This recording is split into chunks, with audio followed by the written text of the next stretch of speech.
Speaking of financial dire, our monthly GameStop is in trouble articles here. GameStop's latest financial update reveals massive drops in sales. GameStop has published a financial update that highlights the company's performance through the second quarter of the year. It's not looking good for the retailer, with the key talking points being a 45% decrease in sales year on year. It has been a rough few months for the company, as early this year layoffs were made and the stores were being closed down. This financial update is an indicator that further cuts will need to be made. 45% decrease in sales. It's World War GameStop over here. At what point do they say to themselves, man, maybe we should make a change? If I was the CEO of GameStop, at this point you have nothing to lose. You're already more than halfway dead, right? This is where you need to throw a Hail Mary. If I was the CEO of GameStop, to get in the good graces, because one of the reasons I think they don't understand why people, correct me if I'm wrong, y'all let me know what I'm about to say. One of the reasons why people hate GameStop, it's not just that it's a bunch of snot-nosed kids running around. It's not that there's Legos all over the floor and half their inventory is pops that nobody fucking wants. That is part of the problem. And t-shirts nobody would wear. There's a bunch of shit in there that nobody wants to buy. And also, you fuck niggas sell Zins. You're ruining the Call of Duty and the 2K community. You sell cheating devices. It's not just that. That's part of the problem. A big part of the problem, I think, with GameStop is they're just in the bad grace of gamers. And what I mean is, if I lined up 10 gamers today and said, raise your hand if you've been burned by GameStop's trade-in credit, their trade-in system. It's very rare you'll hear me say this, but I'm willing to bet $100. I'll bet a paycheck if I ask that question. 10 out of 10 people's hands would be raised. And if not, at least 9. At least 9. Everybody's got a GameStop horror story. You walk in and them niggas give you 50 cents for whatever you trying to trade in. And you know for a fact that shit is valuable. You bought a game that came out last week. You bring it in, you pay $70. Can I get 60 for it? You're still gonna make a $10 profit off it if we do the math. These niggas trying to give you $30. It just came out last week. And I know for a fact because it came out last week and it's a hot new game that I beat and I'm trading it in, you're gonna sell it right away. Within 2 weeks, you're probably gonna sell that game because it's new and you're gonna make a profit on it. You guys are dickheads. So I think they've burned so many people. It's become World War GameStop. So if I was the CEO or if I could advise the company, the easiest way is you need to announce a global new plan. Dear gamers, we've been dickheads. We're sorry. We're going to have a new trade-in plan for any new game that's been released within the last 3 months. If you beat it and you're bringing it in and trade it, you're guaranteed at least $50. That leaves them wiggle room to make a $20 profit. Well, not 20 because you probably got to sell it for like 60, 65. If it's new, you can sell it for like 65, 60 because that's a little bit. You're still leaving a wiggle room for them to make a little bit of profit, right? Now, why? Yeah, they got to go on an apology right. Now, why would I recommend doing this? Do it for consoles too. Just increase the trade-in credit, right? Do this because what big box retail stores, what they do, I forgot the name of the method. The way Target and like Walmart and Costco, they keep you in the store. It's a marketing ploy. They sell certain things at a loss. Like Costco. Costco sells the hot dog and the soda combo for $1.50 at a loss. They don't jack up the price because they know that you love that $1.50 hot dog and soda so much, it's going to bring you into the store. And then what they hope you do is you wander around and you spend more money. And there's a lot of products in the store that are actually marked up. So what Walmart, Target, Costco will do is they'll sell certain products at a loss in hopes that you stay in the store longer to spend more money. And it works. That's why these stores have been in business. GameStop needs to adopt this same idea. Take a little bit of hit on the store trade-in credit. You guys have gotten too greedy on that. That's going to bring in more gamers. Oh, I love single player games, but I'm a bit on a budget, right? Let's say the college student. I'm passionate about this shit, chat. I'm a college student who loves gaming, but I'm balling on a budget right now. I got to get oodles and noodles. I got to get school books. I got to leave a little bit of money to fuck with some of the chicks on campus. But I still want to play some games. I still want to play the latest games. And now I know GameStop, if I bring in this new game, if I beat it within 3 months and I bring it in, I know I'm gonna get at least $50 for it. What's gonna happen is you're gonna get more foot traffic. You get more foot traffic, it increases the chances of you making sales, especially if little Timmy is with mom and dad. Oh, mom, sweet, that's that new Shining Adventure D. Can I get it, please, please, please? Now he's begging mom and dad, you're making more sales. You have to find ways to increase your foot traffic. And the easiest way to do it is increase the trade-in value on everything. Take a hit on that shit. Put out a tweet. I guarantee you that shit will go viral. Wow. And say sorry. Nigga. Say sorry. Yo, that last CEO, I don't know what the fuck he was doing. That's not my body. We doing things different around here. And apologize for Funko Land. Shit. They didn't promo it, to be fair. Promo what? What are you talking about? Agreed. It would create a loyal base that would end up buying a bunch of other shit for GameStop. Yeah, you would become the store for the budget gamer. Because like, I feel like I always use that argument that gaming is not a poor man's hobby for just to make fun of like PS4 people. But like, it is a real thing. Like, it's not a poor man's hobby. Well, let's make it, by you increasing the trade-in value, let's make it like a middle-class man's hobby, right? Let's just make it a little bit easier for people to afford games. And then people end up accidentally, because one thing I know is people are irresponsible with their credit cards. They might come in there and spend more money. Apologize for EB Games. It's a wrap. New consoles are going. They tried the 3-month idea before COVID, but didn't promo it. To be fair, yeah, I don't see so timing is an important thing in anything in life too, right? That wasn't going to work regardless. Nobody was leaving the house during COVID. Before, come on, man, the world before the shot came out, I wasn't leaving the house. Try it now. Try it now and properly promote it. I don't want to go to GameStop now, and we can go outside at any point. What made them think I wanted to come to GameStop during peak COVID? And let's take it a step further. A lot of gamers are nasty. Peak COVID, before the shot came out and everybody was worried about bacteria and germs, one of the last places I would want to be is a GameStop. What? You booger face ass niggas who don't wash their hands, farting all over the place? Fuck you. Hell no, I'm not coming to no damn GameStop. Roach galore ass niggas. Nope. Nope. So I would say try it again. Advertise it better. Now's a better time. Now's a better time. Because at the end of the day, what do you have to lose? I searched up game. I was doing some research. I was doing some keyword research, right? Matter of fact, I can show y'all so y'all don't think I'm capping. I'm using vidIQ. I was doing some keyword research, right? Because I wanted to change the title on my GameStop video that I did to see if I can make it perform better. Let's go to Outliers. And when you search GameStop, the first thing that comes up is people shitting on it about the new GameStop. They just announced GameStop Retro. Look, if you search the word GameStop on vidIQ to look for, so an outlier, I'm giving y'all some free game. Feel free to write it down. An outlier is a video that performs better than average for a person's channel, right? So this is a 30 times, shout out to Mr. Wright, this guy right here. I don't know who he is, but shout out to him. I'm going to use you as an example. This video, as in the last 2 weeks, has gotten almost 100,000 views. That's 30 times his normal average. So this is a video that broke out for him. That's an outlier, right? Tim talking about GameStop Retro. Same him. GameStop Retro, GameStop Retro, GameStop Retro. And everybody's shitting on it. They say it's ass. So right now you're getting bad press. Gamers, you are a gaming store and gamers hate you. You don't see that? You don't think that's a problem? It's like Dick's Sporting Goods, but athletes hate the shit. I ain't going to Dick's, bruh. What the fuck? They didn't tell you COVID was made in the GameStop. Yo, chill. That is, so you have an identity crisis. You are a game store where gamers fucking hate you. And not only do they hate you, we love to shit on y'all too, because you shat on us. So that's what I think they can do to fix it. Dog, rewatching the Wukong VOD from a couple of days ago and dude talking about Kai's cameraman.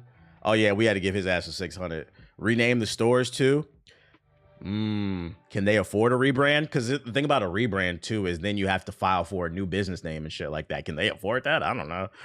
That might not be a bad idea. If they could afford it, you're right. They could announce a rebrand, a new store name. We're gonna have a new trade-in value, new company values. They could do that. Remarket the shit. But this is bad, man. When you lose everything, GameStop. But yeah, that's my little rant about what GameStop can do. They need to get their shit together.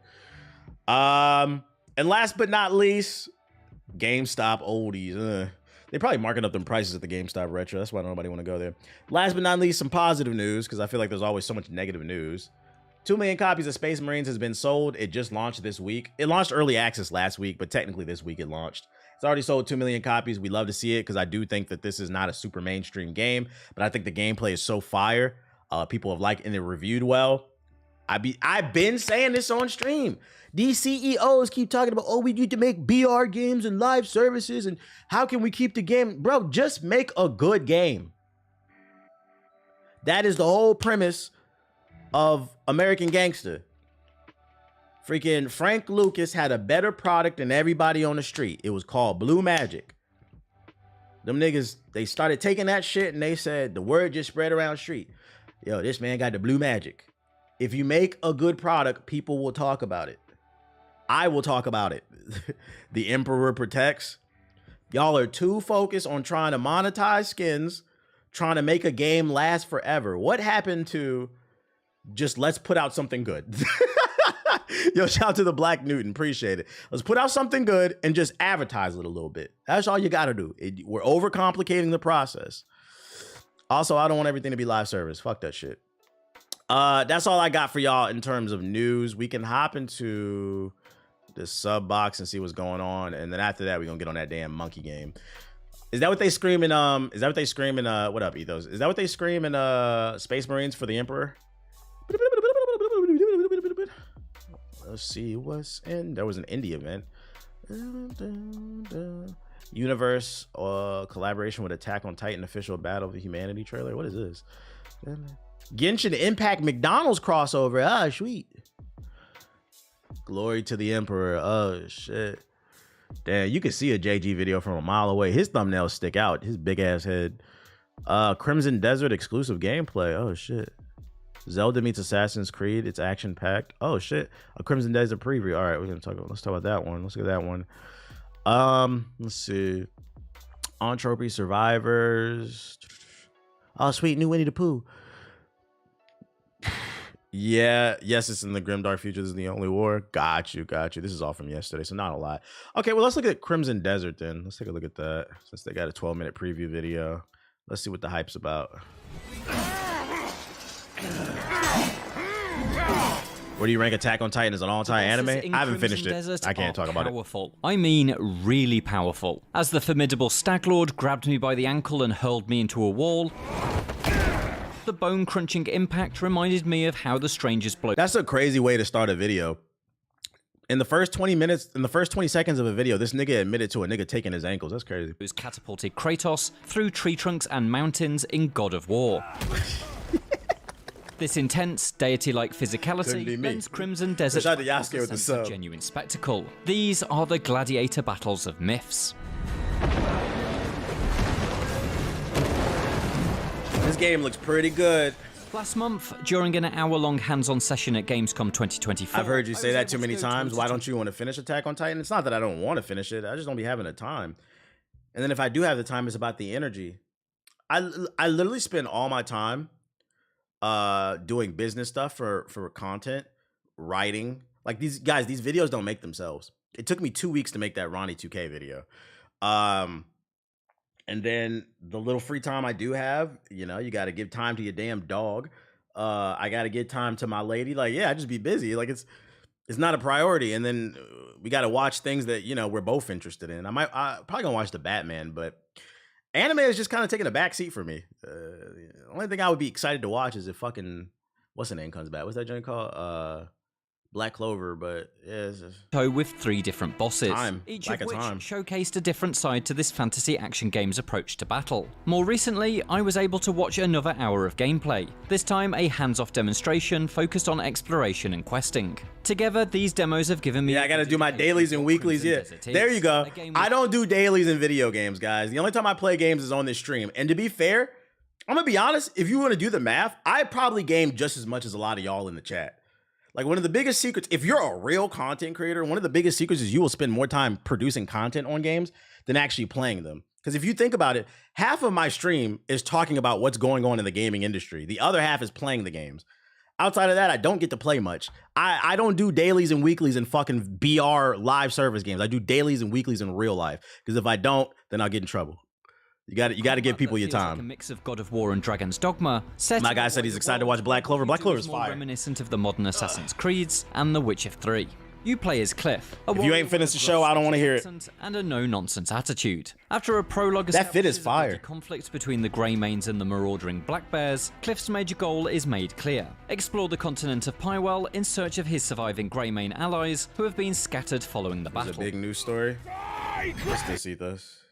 What's this?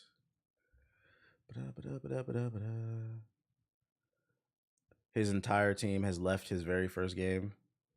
Wait, oh, I saw this earlier. Live in 30 minutes. I just installed Deadlock. What the hell is this game?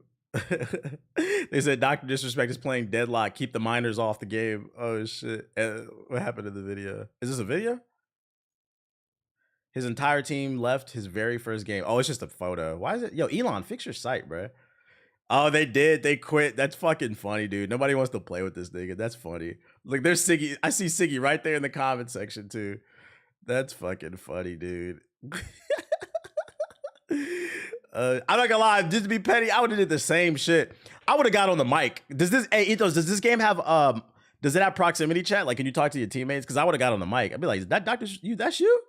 Nigga, you fucking PDF file? Fuck you. I would have disconnected, bro. I'll take that 30-minute penalty. I'm not playing with you. That's fucking funny. I love that this account is doing this too. The Deadlock Intel account. The Deadlock Intel account. Yo, whoever's running this account, yo, they know how to work. This is how you go viral. Other companies need to pay attention, bro. This is good shit right here. This is how you run a social media account. That's fucking funny. Don't just post news. That's fucking funny. Get back to this shit. The bulk of the hands-off demonstration is set in Hernand, a medieval town populated by a fun range of fantasy races that wouldn't look out of place in any Tolkien-esque fantasy weird story. Case. Cliff's interactions around its very beautifully rendered streets and roads are very much what you'd expect of a modern open-world action-adventure game. There's a horse you can whistle for. NPCs oh my god, a big ass open world. Regions to infiltrate. That last one is where Crimson Desert has a little fun. Looks a little Witcher 3 to me, which it's a compliment.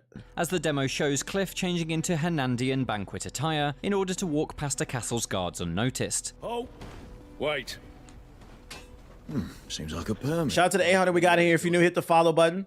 Turn on notice. Don't look like the troublemaking. When's the release date? I'm not sure. Right. He can pass then.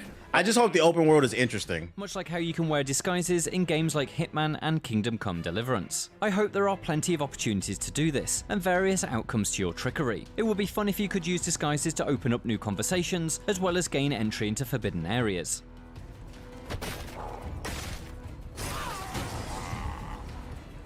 Inside the castle, Cliff pilfers an Abyss artifact, which is where Crimson Desert gets a little more unusual. The device opens up a pixelated portal in a wall, and walking through it transports Cliff to the Library of Providence. There, I saw that shit. I'm not talking about that. Reveals that the library is at the center of all worlds, and none of my business. Who plan to bring everything to nothingness. What is the reason you brought me here?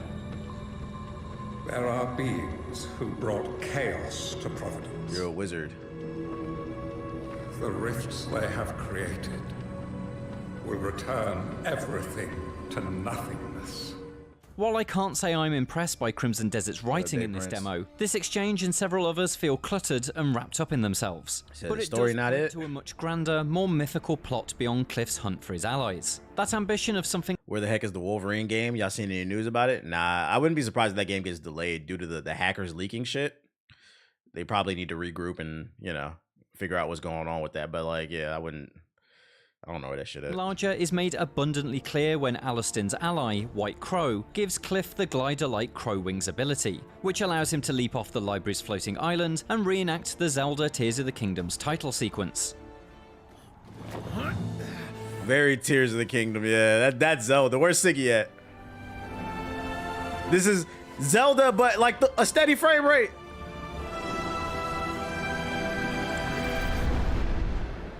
God damn, look how, oh my God, That's a big ass world, dude. All to use this motif. Can developer Pearl Abyss really craft something that lives up to the wider meaning of that iconic visual? But even if it falls short, the magnificent view and subsequent glide to Earth is a thrill all the same. Whee! Back on the ground in Hernand, a local peacekeeper tasks Cliff with finding and eliminating some local bandits who fight using a red mist. Heading out in search of such villains, Cliff comes across a burning house and throws nearby vases of water to save the clergyman trapped inside. It's not clear from the demo if such objectives organically occur around the map, Red Dead Redemption 2 style, but what is soon clear is that this blaze is the work of those aforementioned bandits. The local church says one of their men, Hubert, fled the scene in an attempt to bait the enemies away, and asks Cliff to find him. The payment is another one of those Abyss artifacts, once again suggesting time to keep playing 10-year-old games the same for me. Are of vital importance to Crimson Desert's story. Facial graphics look dated. It's because it's open world, they can't focus too much on graphics. Typical setting, they probably got to keep optimize it. I can't believe it. Hubert is found at a bandit camp that allows the demo to show off Cliff's stealth abilities. Little Assassin's Creed. And looks very reminiscent of Silent Takedowns in the Assassin's Creed. I can't deal with games like this. He literally just said Assassin's Creed. I can't deal with games like this. Has become a chore. Yeah, that's how I feel with these open world games too. Like, I hope it's really interesting and does something different. Because if it's just Assassin's Creed and Zelda, like, what else is different though? Let's keep listening. Not particularly challenging, but an alternative option to Crimson Desert's more publicized melee brawls. Hopefully when we go hands-on again, stealth will prove a worthwhile addition rather than a shallow tacked-on extra. With Herbert freed, Cliff is approached by the goblin Shakatu, a merchant of the Gold Leaves Guild. He explains that the Gold Leaves Guild, under the command of the evil Splithorn. In return for killing this toxic leader, Shakatu offers money and his services. Things Cliff believes will be helpful in finding the missing Greymanes. I really wish us to turn over a new leaf. A return to our former glory. Arriving at the Goldleaf camp, it quickly becomes clear how all these quests are linked. The Goblin Guards use Did I just see a Red Mist perfect as part dodge? of their battle tactics, and so reveal themselves as the very same miscreants that were causing trouble for the people of Hernand. And so Splithorn's death not only allows Shakatu to take over and help Cliff, but also fulfills the task set by the Peacekeeper back in town. I hope that's why I couldn't get into Dragon's Dogma. I wish these developers would respect our time more. I think that's why I'm excited about Dragon Age 2. Like Dragon Age Veilguard, like it's giving you enough. It's like semi-open zones, like, but it's not like full-blown open world. I don't mind that it's more streamlined. I'm tired of all these 100-hour games, man. Narrative I want to play a more streamlined RPG. That would certainly make up for the uneven quality of the writing shown in the demo. Your YouTube advice for thumbnails has been helpful for offer-up postings. I don't even know what advice I gave you, but hey, if it's working. Splithorn is the culminating boss fight of the hands-off demo, which brings us to the much more exciting side. That's why we love Astrobot, simple and fun. He's agile and aggressive, looks cool. A sword that emits blasts of wind in vertical and horizontal patterns, forcing Cliff to dodge and block as he attempts to close the distance. A little too much camera shake and moving around. Like, I wish they would center the frame. I hope you can turn that off. But he's a pipsqueak compared to the brutes I face myself in the hands-on demo at Gamescom. The first of the 3 bosses I clashed with was the Stag Lord. He's a relentless attacker, charging across okay, true. train that Yeah, it's literally all packaging. Final destination. But despite his endless strength and capacity to throw you like a baseball, he's only human. I forced distance between us, quickly firing explosive arrows to knock him out of his attack pattern and open the combat looks fun. My blade in his back. The Stag Lord proves a real challenge of a fight. Crimson Desert is not even remotely as Souls-like. Would you open a P.O. box? I had one. Nobody sent anything. It was a waste of my money. I appreciate that you want to, but like, if I open another one, that shit is expensive. If I open another one, people will send stuff for 1 month, and then nobody's gonna send anything again. I'm not paying for that. Also, I don't want no anthrax in my shit. Do you have any suggestions for the PS5 overheating? My PS5 is clean, but only overheats when I play 2K and nothing else. That might be a hardware issue. How much is it? A PO box is like 300 a month, no, like 300 a year, I think. Learning the complexities of its combat I had one with UPS, yeah, it was like 300 a year. Similar to this year's Dragon's Dogma 2, there's no lock-on, and so I have to be mindful of where I position Cliff and where his sword will land. Nah, I ain't getting no new vinyls. I'm balling on a budget. I don't buy them shits all the time. That surprises my foe, and then hitting both the light and heavy attack buttons together unleashes a wide, particle effect spraying strike that cleaves a chunk out of the Stag Lord's health bar. All this is speedy without sacrificing weight. It feels fantastic, but it's also easy to let things run away from you. I soon realize I need to be chowing down on health-restoring food with addiction-like frequency. Ooh, violent.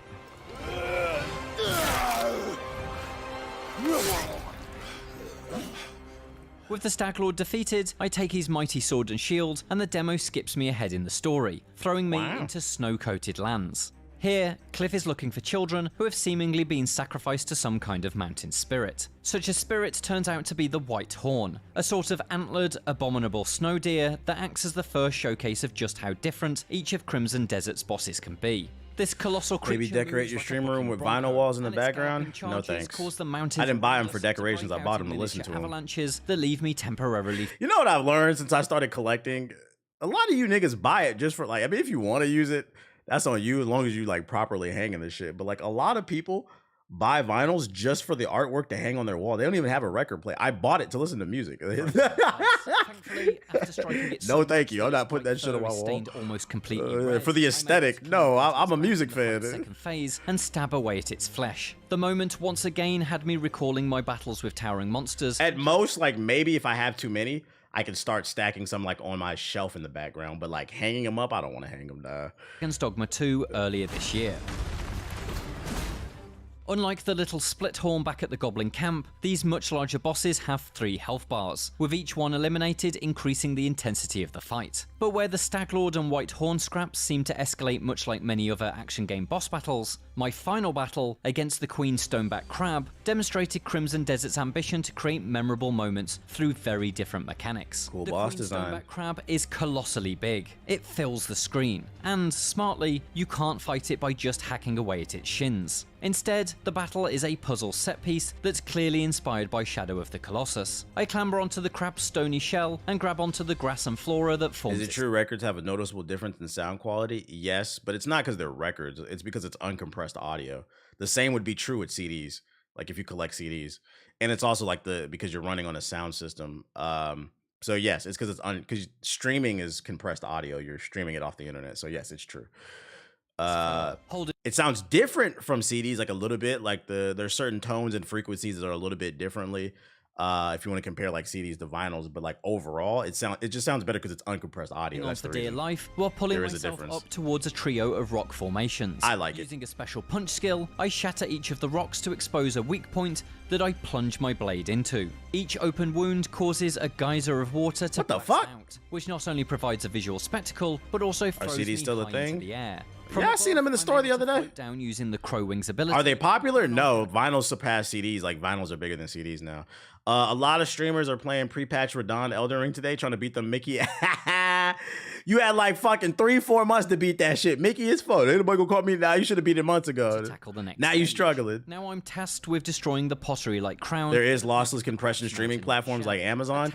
Yeah, but the problem with like lossless streaming is it's gonna eat up your data. So unless you're on Wi-Fi all the time, it's annoying. And then also with lossless streaming too, it requires more data. So you need a stronger connection. When you're in the gym, all you need, and there's not like in my gym, like there's not a good connection. I usually only get like 1 bar, but I can still listen to music because you don't need that's the benefit. It's the ease of access. So like to me, like paying for that extra lossless streaming is not worth it because it's just going to eat up your data and you need a strong connection. So there's going to be certain places where you don't even be able to listen to music. Completed by swinging Spider-Man style from a web. And some songs aren't on streaming. When you go to the record store, that's one thing that is cool. When you go to the record store, I be finding shit you cannot get on streaming platforms. That's part of the cool thing about collecting too. You can just find a bunch of cool stuff. Fully bonkers. If you're into music like that. My hour-long session wasn't quite long enough to try all 4 of the bosses the demo had to offer. Also depends on how the master was exported. Ab is the music expert, you heard him.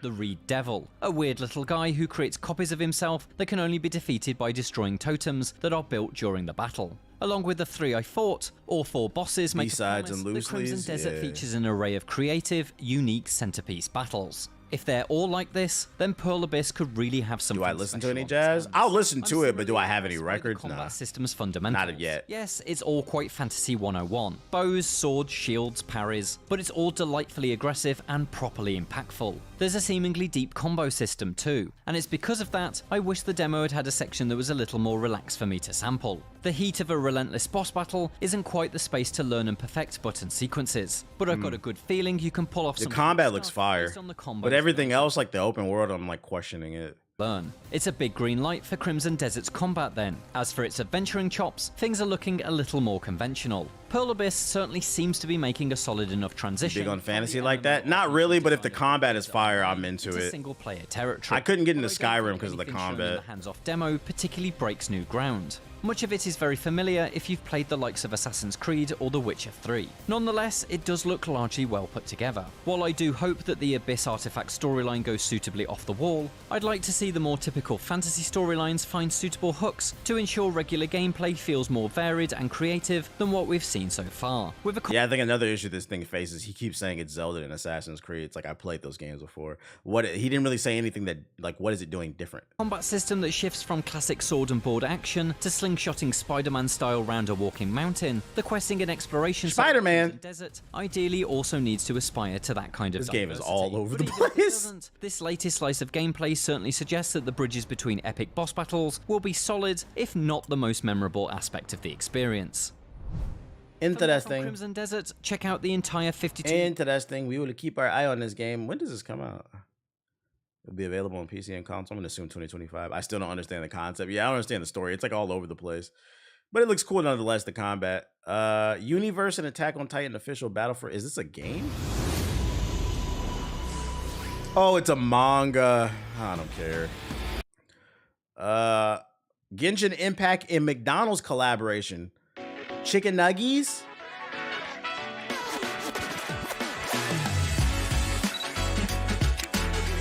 Who's ready? Get a McDouble! A McDouble and a gotcha! What happens when one of the most aggressive micro-transaction gotcha games combines with one of the most aggressively unhealthy brands in the world combine and collaborate?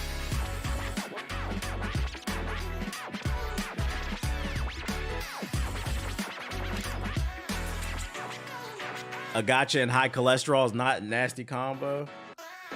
That's a nasty. Exclusive rewards available on the app. There you go for Genshin Impact fans.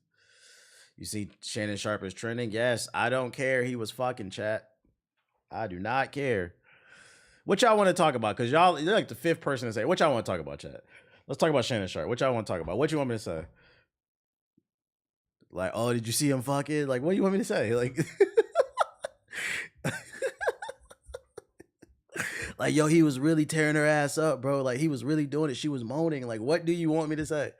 I don't have a strong take on it. I do not care, bro. Like, oh my God. Y'all got to think about these questions y'all be asking. There's no in-depth conversation to have there. He's going to lose his job at ESPN. What that got to do with me? I don't care. I don't care. The Shannon Sharpe will be okay. Chat, I hate to break it to y'all, but Shannon Sharpe will. I am willing to bet money. Shannon Sharpe will be okay. He will find another job because that video that leaked to him is forgivable. If what really happened where they was rolling around and fucking and the shit accidentally went live, if that was a real accident, he'll get a job somewhere else. They'll forgive him. It's forgivable. He's already straight. It's not like he was doing anything bad per se. It's just, you know, nigga got caught slipping. It happens. It happens when you locked in. That's why I always throw my phone on the floor. Don't leave it in the bed if you ever doing anything. Not that I ever had sex before marriage, but if I did, throw your phone away. Entropy Survivors. What is this shit? Virgin for life. He did say he was hacked though.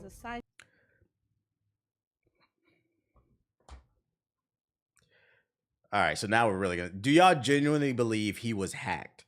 So he just so happened to be hacked while he was fucking?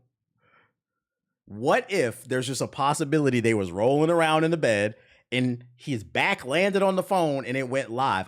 It's like butt dialing. That shit happens, bro. You really think this nigga got hacked in the middle of him fucking? Like, come on, bro. Like a nigga was just like some hacker was sitting at a computer and I'm gonna wait till this nigga's fucking a bad bitch. And then I'm gonna activate his Instagram to let the world know Unc is fucking bad bitches at like 60. Got him. Like, come on, chat. Like, like what are we talking about? I don't really want to talk about what are we talking about right now? Wielding robot and Frog, a jelly slinging space frog. From the forces of entropy. What are we looking at?